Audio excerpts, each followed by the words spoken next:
Tired of looking awkward in pictures?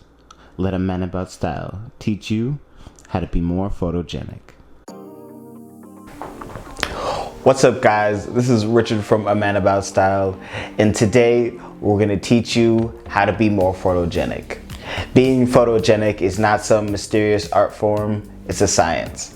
So today I'm here with my personal photographer, Ill Will. What's up, guys? So first of all, are you actually a professional photographer? Yeah, I'm a professional photographer. I mean, along with being your photographer, I've done some work with BMW, the PGA Tour, and some local shops here or wherever I travel. I'm pretty much freelance, so I'm definitely a professional photographer and getting paid. So there we go.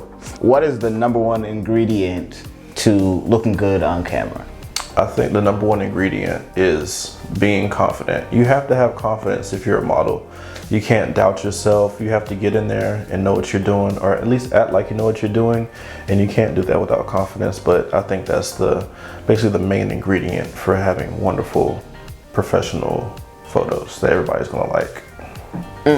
That's something you should practice, or is that just like a feeling, making sure that you show up to a shoot, whether it be for a headshot or a family photo, just being in a good mood? Like, what is confidence?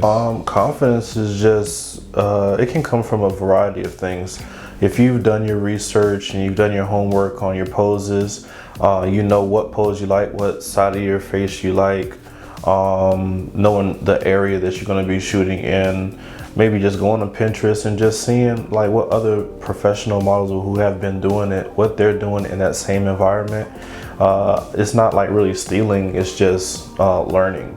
And I guess going back to, you know, which side is your good side, I read a article that said in 2012, like Wake Forest students judged women and men on their right side and left side, and it was over 60% preferred the left side of both faces. So if you don't know what your side is, try your left side, because that's what the average person perceives as a person's good side. Since you mentioned posing, what should you do with your body or even like your hands to make sure that you look photogenic?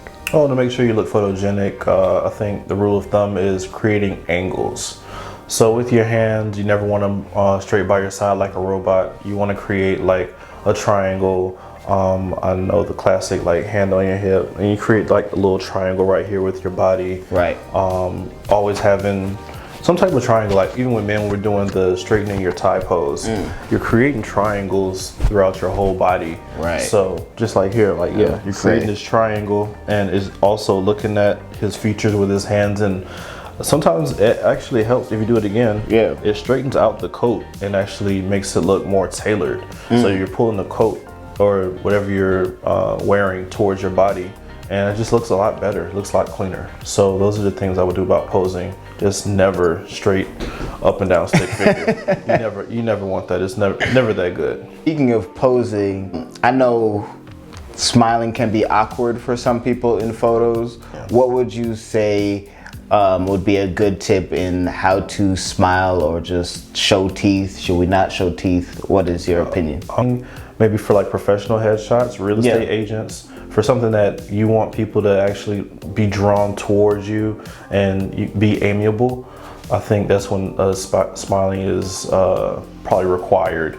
But most of my shoots, I kind of mix and match, you know what I'm saying? Okay. I like to do a mix, because you want to have some smiling photos, and you want to have some more serious and something that the viewer can just be like, ooh, like, oh, that looks pretty good, very stylish. Okay. Now that we know how to look good and prepare for a photo shoot, what if we are just out with friends, or maybe this is a family photo shoot? How do you look good in a group photo?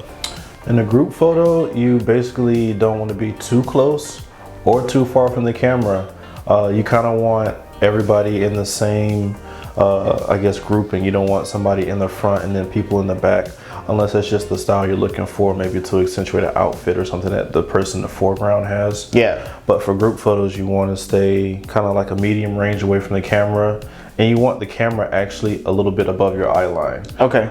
Because it cuts down from seeing the you know, the double chin, or if you have just a non-photogenic jawline, and it kind of just makes you look a lot better than if you were have it from below. Because if you take a group photo from below, then everybody just kind of looks bigger than they really are. That's never good. Yeah, it's never good. Everybody's like, man, y'all kind of put on some pounds. But yeah, you definitely want it medium range, and you just don't want it too far or too close. And also, you don't want everybody to see your pores. That's really the main reason you don't want the camera so close, and it just makes you look a lot bigger. So who wants that? Nobody wants that. All right, and of course, no matter what article you read, Instagram models always talking about, you know, lighting. How can I, the average Joe, know what to do with light? I'm going to keep it simple, because everybody thinks you need like the Amazon light ring. You need you know, some $1,200 flash setup, and it's just not true. Right. You can shoot with just what you have in your house and what you get every single day, and that's sunlight. Maybe you want to put blinds up to diffuse the sunlight. If you're here in Seattle like us, we get cloudy weather 90% of the day. Cloudy weather is my favorite to shoot in because it provides diffused soft lighting, and that's what you want. You want soft lighting. It evens out your skin tones. It makes your skin look kind of softer and a little glowy, and it's a lot easier to edit in post. Pro tip for all you beginners: diffuse lighting, and you can do it with sunlight. So yes, don't take, you know, a photo in, I guess, the bathroom then. It's probably not good lighting.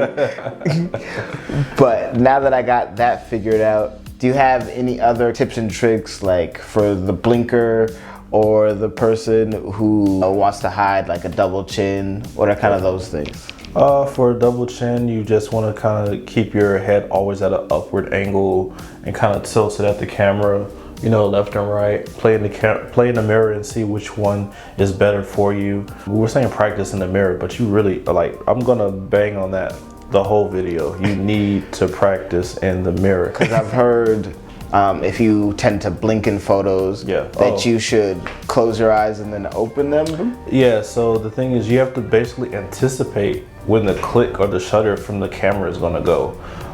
So if you just took a picture and you're about to start your next pose, just blink real quick, get the blink out of the way, because you know we inadvertently blink. You blink to clean your eyes. So if you go ahead and get it over with, hit your pose and expect the shutter. It's all about timing. So if you can anticipate the shutter and blink before that, that's perfect.